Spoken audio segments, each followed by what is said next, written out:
சுந்தரம் 10ஆம் வகுப்பு படித்துக் கொண்டிருந்தான். கடந்த நாள் மாலையில் அவன் வீட்டின் அருகே நண்பர்களோடு பேசிக் கொண்டிருந்த பொழுது கெட்ட வார்த்தை பேசியதை தாயார் கேட்டார்கள்.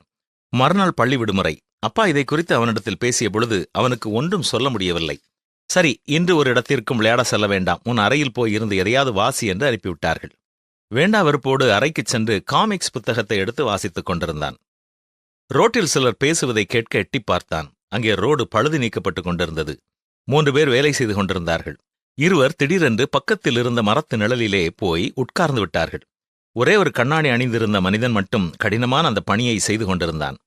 மரத்தடியில் உட்கார்ந்து இருந்தவர்களில் ஒருவன் எழும்பி வந்து, வா ராஜா, சற்று நேரம் நாம் இளைப்பாறலாம், நீ ஏன் இப்படி தனியாக வேலை செய்ய வேண்டும் என்றான். அதற்கு ராஜா என்ற அந்த பணியாள், இது நாம் ஓய்வெடுக்கும் நேரம் அல்ல, ஏற்கனவே மதியமே நமது ஓய்வு நேரத்தை நாம் எடுத்துவிட்டோம், நீ வந்து வேலையை தொடர்ந்து செய் என்றான். அதற்கு ராஜா, இல்லை, சற்று நேரம் முன் சேகர் வந்து நாம் 6 மணிக்குள் இந்த வேலையெல்லாம் முடிக்க வேண்டும் என்று சொல்லியிருக்கிறார்.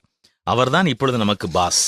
அவருக்காகத்தான் நாம் வேலை செய்கிறோம். அவருடைய எதிர்பார்ப்பை நாம் செய்து முடிக்க வேண்டும் என்றான். அதற்கு அவன், இன்று இந்த வேலைக்கு நமக்கு பாஸ் சம்பத்தான். அவன் மரத்து நிழலில் உட்கார்ந்து இருக்கும் பொழுது நீ ஏன் வேலை செய்ய வேண்டும் என்றான். அதற்கு ராஜா, யார் பார்த்தாலும் சரி, பார்க்காவிட்டாலும் சரி, நான் ஏற்கனவே மதியம் எனது ஓய்வு நேரத்தை எடுத்து முடித்து விட்டேன். இப்பொழுது இது எனக்கு பணி செய்யும் நேரம். எனவே நான் என்னுடைய பணியை செய்து முடிக்க வேண்டும் என்றான். ராஜாவின் வேலையை கெடுக்க வந்தவன் எரிச்சலோடு, இவன் என்ன சொன்னாலும் திருந்த மாட்டான் என்று சொல்லிக்கொண்டே மர நிழலை நோக்கி நடந்தான். அருமையானவர்களே, நாம் என்ன வேலை செய்கிறவர்களாக இருந்தாலும் நமது அதிகாரி நம்மை எப்பொழுதும் பார்த்து கொண்டு இருப்பதில்லை. என்றாலும் ஓய்வு நேரம் தவிர மற்ற நேரத்தில் நம்முடைய அலுவல்கள் அத்தனையும் கருத்தோடு செய்கிறோமா என்பதை சற்று எண்ணி பார்க்க வேண்டும். வேலை செய்யாதவன் சாப்பிடாதிருக்க கடவன் என்றுதான் பரிசுத்த வேதமும் நமக்கு கூறுகிறது. மேலும் நீ வேலையில் ஜாக்கிரதை உள்ளவனை நீ கண்டாயானால் அவன் நீசர்களுக்கு முன்பாக இல்லாமல் ராஜாக்களுக்கு முன்பாக நிற்பான் என்று உண்மையாய் பணி செய்கிறவர்களின் மேன்மையை எடுத்துச் சொல்கிறது நம்முடைய வேதம்.